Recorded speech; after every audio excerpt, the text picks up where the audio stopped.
Neste Fala, meu povo, ao falarmos uns com os outros, umas com as outras, como irmãos e irmãs desta pátria brasileira, nesta pátria chamada Brasil, nós compartilharemos sobre o caos, mas põe conteúdo, peso, cores pesadas desta palavra caos, deixados no nosso país por Jair Bolsonaro. Caos no Estado do ponto de vista político, gestional, administrativo. Caos econômico na tragédia da fome, da insegurança alimentar, da desproteção do trabalho, caos que atingem principalmente os mais desprotegidos brasileiros. Mas este caos que deixa Jair Bolsonaro em maus lençóis não é o do mercado. O sistema financeiro não fala em caos, só demonstra medo de perder os vultuosos lucros que aufere do roubo da mais-valia, do roubo daquilo que os trabalhadores dão aos seus patrões e que não lhes é pago. Não há queixa dos bancos, não há queixa do mercado do ponto de vista comercial, dos grandes conglomerados multinacionais ou nacionais comerciais. Não há queixa da indústria multinacional, que quando não dá certo aqui, você muda para lá, sai desse país, vai para outro. Mas o caos mesmo é sentido pelo povo brasileiro. E não sou eu que digo. Todo mundo sabe aqui do desprezo que que as pessoas aqui convidadas por mim, sentimos por Jair Bolsonaro. Porque sabemos do potencial de ódio dele pessoalmente, da sua família e das pessoas que formam a sua máfia. Então, não é este desprezo que faz acontecer o que ocorre com o que deixa Jair Bolsonaro no Brasil. Então nós ouviremos aqui no Fala, meu povo, primeiro, uma pessoa que entende da situação do nosso povo, porque já foi ministra do governo Lula, já foi vereadora em Londrina, no Paraná, visto que ela é de lá, e como assistente social profundamente sensível com as situações de insegurança das principais vítimas deste sistema falido neoliberal. Primeiro nós ouviremos o que disse a assistente social, ex-vereadora, ex-ministra e agora integrante da equipe de transição do governo Lula, Márcia Lopes. É de arrepiar, mas nós precisamos conhecer a realidade. Nós precisamos saber o tamanho do caos. Não há como reagirmos, não há como nos mobilizarmos, não há como fazermos nada sem sabermos o que realmente se passa. E os buracos são imensos. Então é bom que nós ouçamos a ex-ministra e assistente social, Márcia Lopes.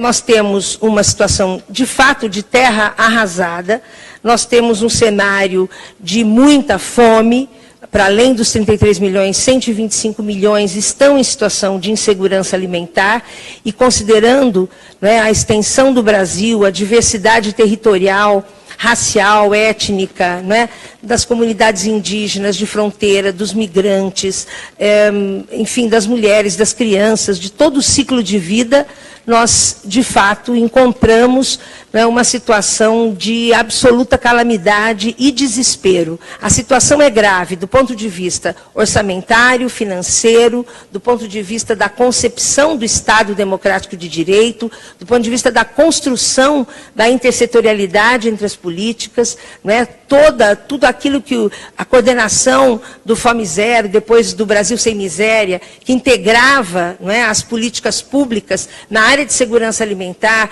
na alimentação escolar, nos programas todos, na vigilância nutricional, né, com a presença dos municípios pelos seus serviços públicos, pelas escolas, pelas UBS, pelos CRAS, pelos CREAS, quer dizer, isso tudo está absolutamente fragilizado. Neste segundo vídeo, nós ouviremos o povo no que ele tem de mais originário, no que ele tem de mais tradicional, do que ele tem de mais rico nas suas raízes, que são os indígenas, onde bateu profundamente o caos gerado pelo capitalismo neoliberal associado ao fascismo que colocou no governo do Brasil esta coisa terrível que leva o nome de Jair Bolsonaro.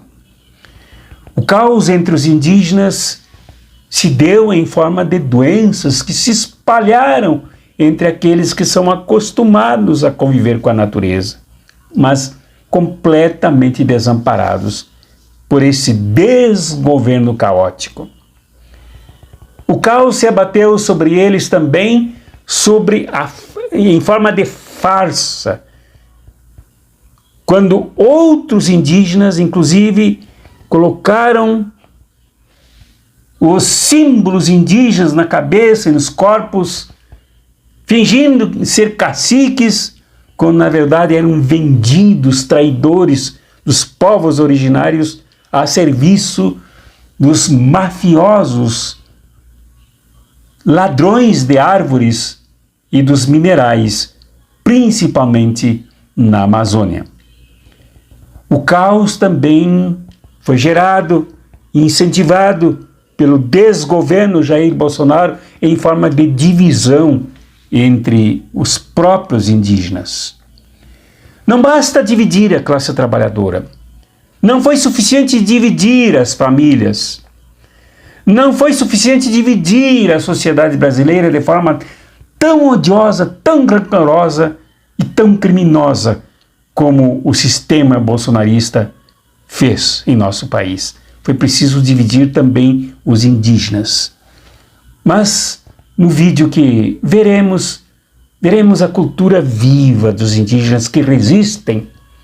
Veremos a denúncia que os indígenas fazem dos falsos líderes indígenas, dos falsos profetas, como eles dizem no vídeo, denunciando o que ocorreu com o apoio do governo Jair Bolsonaro.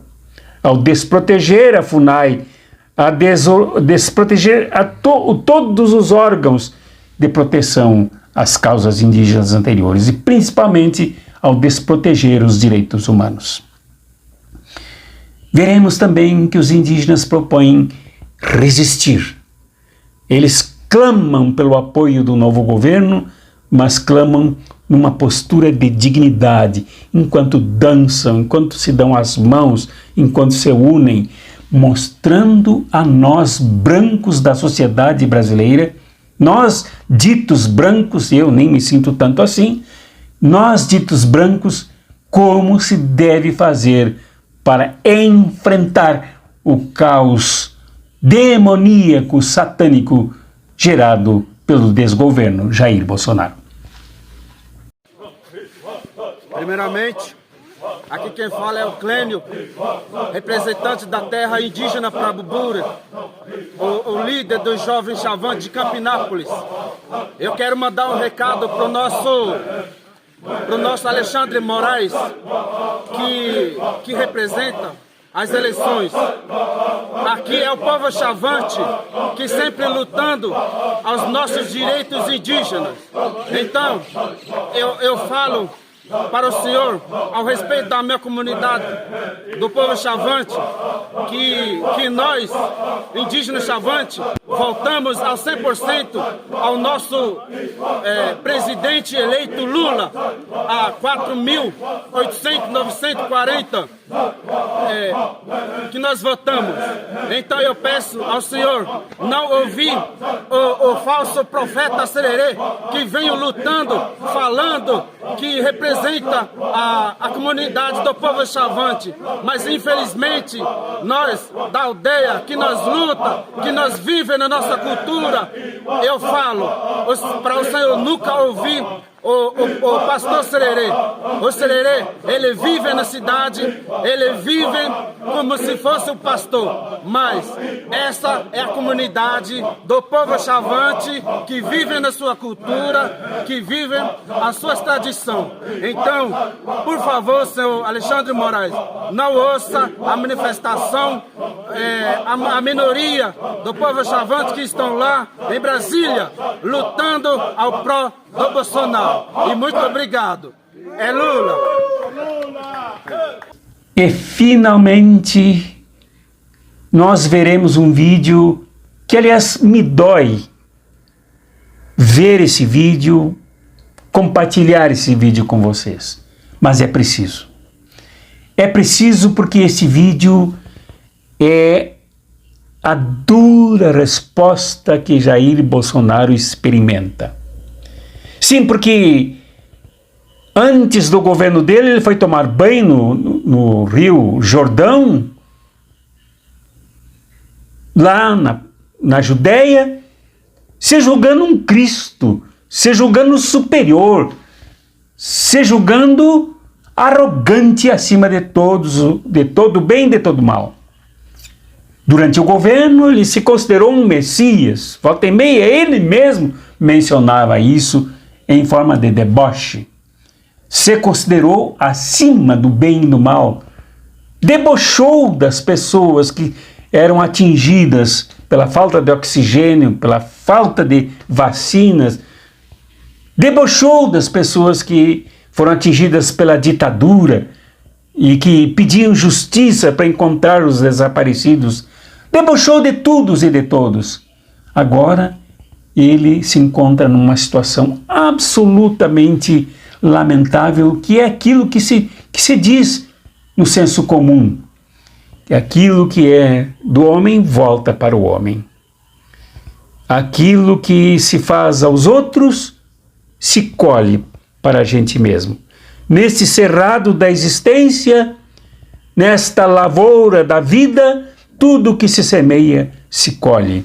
Se colhe aqui mesmo na vida. Jair Bolsonaro agora chora pelos cantos. Lamenta a tal de infecção que apareceu numa foto que o seu filhote Carluxo tirou, que não se sabe se é dele mesmo, mas afirma que é dele. Uma foto de uma ferida horrorosa. Se for verdade, quanto deve ser aquilo doloroso, mostrando que o sofrimento agora volta para Jair Bolsonaro. E ele chora, ele se escabela, ele se isola, ele curte a tristeza, ele sofre. E há quem avalie isso, o que é das consequências que ele mesmo carrega, do que ele fez com esse país, o que ele fez com estes pobres aqui abandonados, o que ele fez com os doentes aqui contaminados pela Covid-19, o que ele fez com as mentiras, dizendo que o Brasil estava bem, e o que ele fez ao tentar humilhar, eu digo tentar porque ele fez de tudo para humilhar o ex-presidente Lula, o presidente eleito agora, daqui a pouco empossado, presidente Luiz Inácio Lula da Silva, tentando humilhá-lo em rede nacional, nos tais debates, que de debates não tinham nada, tinham de ofensas e agressões. E agora, a situação que ele vive é triste, mas é uma colheita amarga que só tende a amargar ainda mais. Agora, se o Bolsonaro está nesse estado, me impressiona como um ser humano é incapaz de sofrer com ardor alheia e dar tanta importância para o seu próprio umbigo, para a sua própria dor. Porque é esse mesmo presidente que não mostrou emoção em momento algum da maior tragédia sanitária. Foram 600 mil cadáveres de brasileiros. É um cara que debocha. Quando tem a morte envolvida, ele debocha, como ele debochava dos desaparecidos políticos da ditadura, dizendo que quem procura osso é cachorro. Os restos mortais, como se diz, dos seus filhos, de sua filha, para ter um adeus, para ter algum conforto, ele debochava, comparava a cachorro, comparava dor de mãe a cachorro. Então, a melhor resposta para o Bolsonaro, nesse momento, ele próprio deu. O Bolsonaro está triste? O Bolsonaro está chorando? E daí? Eu não sou psicólogo. Resta-nos aprender com a ex-ministra e assistente social Márcia Lopes sobre a necessidade de conhecermos a verdade da tragédia, mensurarmos o tamanho da desgraça. Resta-nos, no entanto, a disposição dos indígenas em falar a verdade para denunciar os falsos, denunciar os divisionistas, denunciar o ódio. E resta-nos a ousadia desta pessoa que deu a entrevista, dizendo que não é psicólogo e que não pode fazer nada por Jair Bolsonaro. E é o que ele só falta dizer, como disse o admirado dele, João Batista Figueiredo, que disse em rede nacional: diz ao povo brasileiro que me esqueça, e o povo brasileiro o esqueceu. Jair Bolsonaro será lembrado, sim, mas como mau, como caótico, como satânico, como aquele que tanto falou em família e que tanto fez para dividir as famílias do Brasil. Aquele que tanto fala em Deus e agora se sente abandonado por tudo e por todos, pelos filhos de Deus, filhas de Deus, neste país que somos todos nós, que ele humilhou, que ele achincalhou, que ele desfez, que ele pensou que passaria por cima de todos nós. Abraços proféticos e revolucionários. E cuidemos, porque a justiça existe.